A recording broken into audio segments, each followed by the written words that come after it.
When Rachael Rollins was sworn in as U.S. Attorney for Massachusetts, she laid out her priorities for the office, including equity, systemic criminal justice reform, and combating hate. And unfortunately, she's had a lot to work on in all those areas. From the civil rights investigation she's launched into racist incidents within the Everett city government, to the multiple extremist groups that have been holding demonstrations in the region, like the white supremacist group NSC 131, which targeted a drag queen story hour children's reading event in JP a little over a week ago. Another white supremacist group, the Patriot Front, marching through Boston. The NSC 131 Keep Boston Irish presence at the St. Patrick's Day Parade March, and the neo-Nazi protest at Brigham and Women's Hospital in February. In response, Rollins has said she wants law enforcement to be proactive rather than reactive, and appears to have taken a step in that direction today with the launch of an End Hate hotline. U.S. Attorney Rachael Rollins joins me now. U.S. Attorney, it's good to see you. Thanks so much for being here. Of course. I assume this hotline is exactly the kind of thing you were talking about when you used the word proactive. How does it work? What happens, Jim, is that we start saying out loud 183 End Hate Now, and we start making sure that that is something I'm saying a lot when I'm speaking in the community or with members of the media, and then people have to call and we will be notified. I personally will get a notification when somebody leaves a voicemail message, and we're gonna field that information out to the appropriate entities as we see fit. By the way, it's on the screen now. We'll put it up at the end of the segment as well. What else? You've created some sort of unit or expanded a unit, from what I understand, that it's going to address these issues as well. What's the deal with that? Well, we've always had exceptional assistant United States attorneys working on hate crimes, which include, or civil rights violations, which include hate crimes and human trafficking issues, excessive force allegations against law enforcement.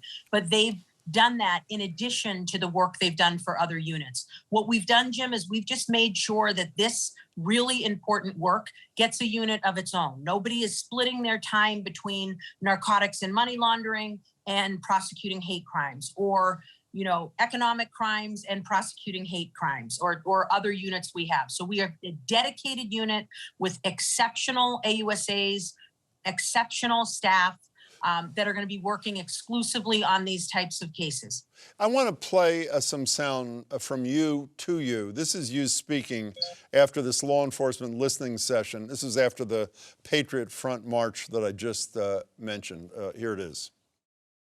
We had a lot of pointed questions, and we should, as to if this were a Black Lives Matter protest, would the response have been different than this white supremacist group? You asked that question a month ago. Do you have an answer yet? I believe that Mayor Wu has indicated herself that she does not believe the response was adequate to BPD. And listen, Jim, I am often the only woman in the room when I'm meeting with leaders in law enforcement, and oftentimes also, sadly, the only person of color in the room. And I will ask these hard questions. Look, I think that, what we need is a more proactive response, and I think Mayor Wu has indicated that that's going to happen in the future moving forward. Yeah, but your response, U.S. Attorney, was that Mayor Wu has concluded that it wasn't adequate. Not being adequate is not the same as saying it would have been handled differently if they had been black demonstrators rather than white demonstrators. That was the question you broached. Would it have been handled differently?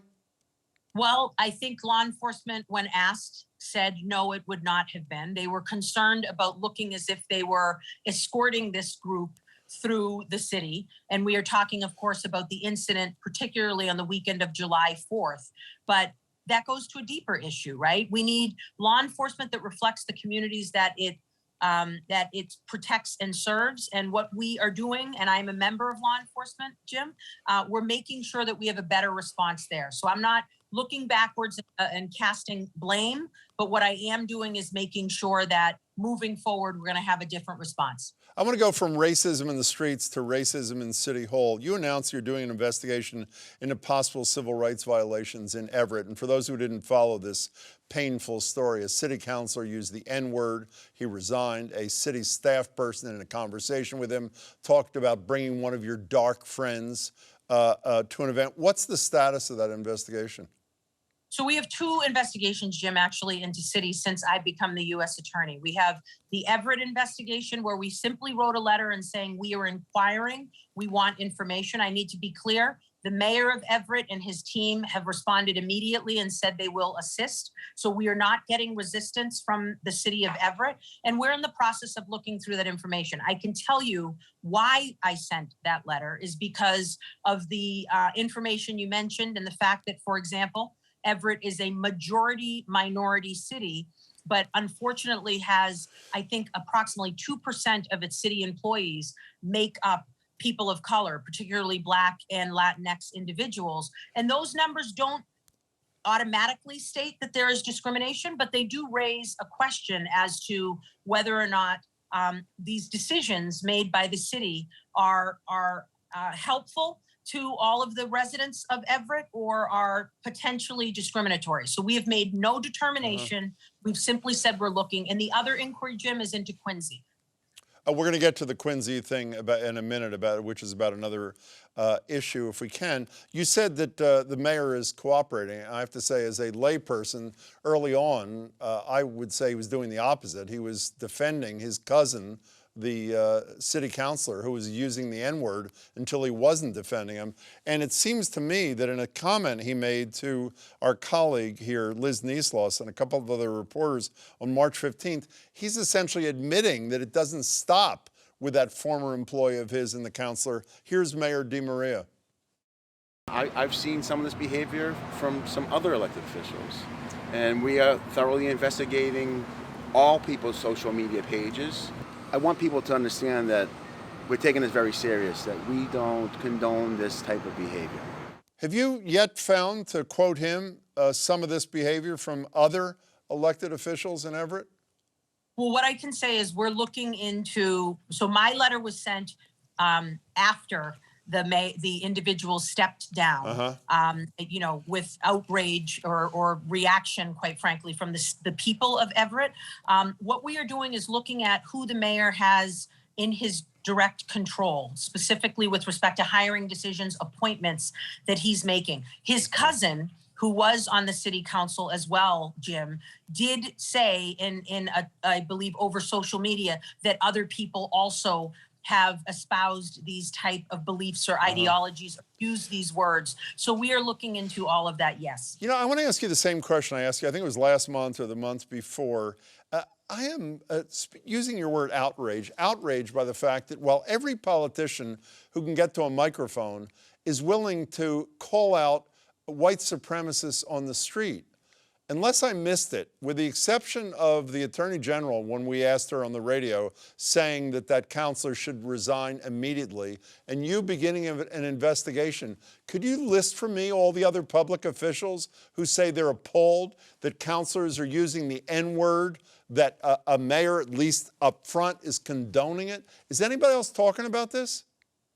I have not seen it. I do want to commend our Attorney General for doing so. I think we also need to commend the media for writing about it, not just local media in Everett, but also the Boston Globe and other publications. And that, quite frankly, Jim, is how that came to my attention. So the media's work is important in letting communities, all communities, know what it is that's happening there. So wouldn't you like to hear a few more elected officials sounding off about this thing? I'd like to hear a few more people, whether elected or not, taking notice of the fact that, you know, when individuals that are leaders in community have these really repugnant beliefs, it's a problem. Okay, so you mentioned the other civil rights investigation you're doing in Quincy. This is around whether or not there's discrimination against people with addiction because of their opposition to the reconstruction of Long Island Bridge, but since you started that investigation, I hope I have the timing right, the state's highest court has basically said the objection of the Quincy Conservation Commission, if I got it right, is overdone or is subservient to the determination by the state that it can go ahead. Does that moot out your investigation? Because essentially, and I spoke to Mayor Wu about this on the radio too, while there's still permitting to go, that obstacle, at least as of the moment, from Quincy doesn't exist anymore. Am I right about that? You are right. That obstacle does not exist, but there were multiple things that the city of Quincy did, and our inquiry continues. I think also, Jim, after our highest court in our Commonwealth, the SJC, unanimously found against the city of Quincy, a Superior Court judge also had a ruling about a week later. So there have been some findings that have not supported what Quincy has done. But we continue looking to see whether their decisions overall, and they did many things, not just with respect to permitting and allegations of environmental issues, their traffic arguments that they made, we are very interested in, because I remind you again, if any of you have been to Marina Bay, I wonder whether there were traffic concerns when they were building Marina Bay for the beautiful people. And now essentially, when we think about who might be using the Long Island Bridge, it is not necessarily maybe the same cohort that will be going to Marina Bay in their yachts or for drinks after work or on weekends. Excellent comparison. You know, since you mentioned the state's highest court, I want to bring up one other thing with you. State's highest court basically deputized this Superior Court judge, Robert Ullman, to look into the neuroscience around young people under 21 committing certain crimes. And before he looked into it, if you're under 18, it was unconstitutional, automatically sentence you to life without parole. This Judge Ullman is recommending, based upon some actual cases and I guess his research into neuroscience, that the SJC affirm his determination that it should be unconstitutional to automatically sentence someone 21 or younger to life without parole. That was an issue that you were arguing when you were the DA of Suffolk County. Could you, I mean, obviously you support this thing. Give us a minute on why this makes sense for people who we're talking about have committed the most serious of crimes, murder. Yeah, for sure. So there are two things, Jim, that I signed myself, my hand or electronically as the district attorney, the elected DA of Suffolk County. The Sean Ellis pleading and this pleading with respect to Robinson, Mattis, and Watt. Those are two cases. Mattis and Watt are co-defendants, and Robinson is a different individual. And essentially what we are doing is the United States Supreme Court has found in the opinion of Miller that not that juvenile or individuals under 18 being sentenced to death is unconstitutional, but that there has to be a separate hearing before making that determination. Our state Supreme Judicial Court went a step further in Dianchenko and said, no. Anyone under 18 cannot get life without the possibility of parole. They have to have the possibility of parole. When I wrote our pleading in favor of moving that age forward, and 4 of my colleagues tried to jump into that case, and I said, no, we can handle it, thank you very much. I basically said, look, 18 to 20-year-olds are far more similar to 16 and 17-year-olds than they are to 21 and 22. And what Judge Ullman did was agree with me and say, we believe there should be a separate Miller hearing in first-degree murder cases where a judge has to determine whether they get life without or life with the possibility of parole. So it's not automatic. It would not be automatic. Not automatic. But an additional hearing. I only have a minute or so left. I'm embarrassed to say I don't know the answer to this question, but I'm sure you do. The law on the federal level, which you deal with, doesn't have this sort of recognition of 18 to 21-year-olds, does it? Doesn't, does it? No. So what happens when you're in a situation, you're about to have your desire realized by the SJC in terms of state matters, where under 21, this procedural addition, extra attention given to people 21 and under who, and before life without parole is a sentence, that doesn't apply on the federal level. So you could be involved in a case where a 19-year-old is sentenced to life without parole automatically, and you have to advance that cause because you work for the Department of Justice and federal cases. Is that not troubling for you? Well, it is, there are different obligations as the U.S. Attorney than there are as the District Attorney of Suffolk County. And I willingly took this job. So what we do is we do look, age can be a mitigating factor. And essentially, we always look at mitigating and aggregating factors or aggravating factors, I'm sorry, whenever we make our determinations. But you're right, Jim, it's a different standard on the federal side. And most often the murders are being handled by the district attorneys, the 11 district attorneys in our Commonwealth, and they do a very good job. But there are certain murders that are treated federally. For sure, like the Sarnaev case, the MS-13 trials, Jassy Carrera. I know you're sick of this question because I and many others asked you when you were up for the job and now you have the job. In 15 seconds, that's hard, is it not for you? I understand that's the different rule. It's hard, right? It's hard, but you know what, Jim? I'm proud of the work we did in the DA's office. A lot of people are going to be impacted by the decision that I made in the brief that I wrote, and we're going to bring it up to the Supremes to make a decision, our Supremes, to make a decision. And I feel really tied to Judge Ullman because he decided the Lucian case, the Ellis case, and now this case as well. Rachael Rollins, it's always good to see you. Thanks for your time. Appreciate it. You be well, Jim. You too. Again, the hotline is 1-83-END-HATE. That's H8 now. For more information, visit justice.gov/USAO-MA.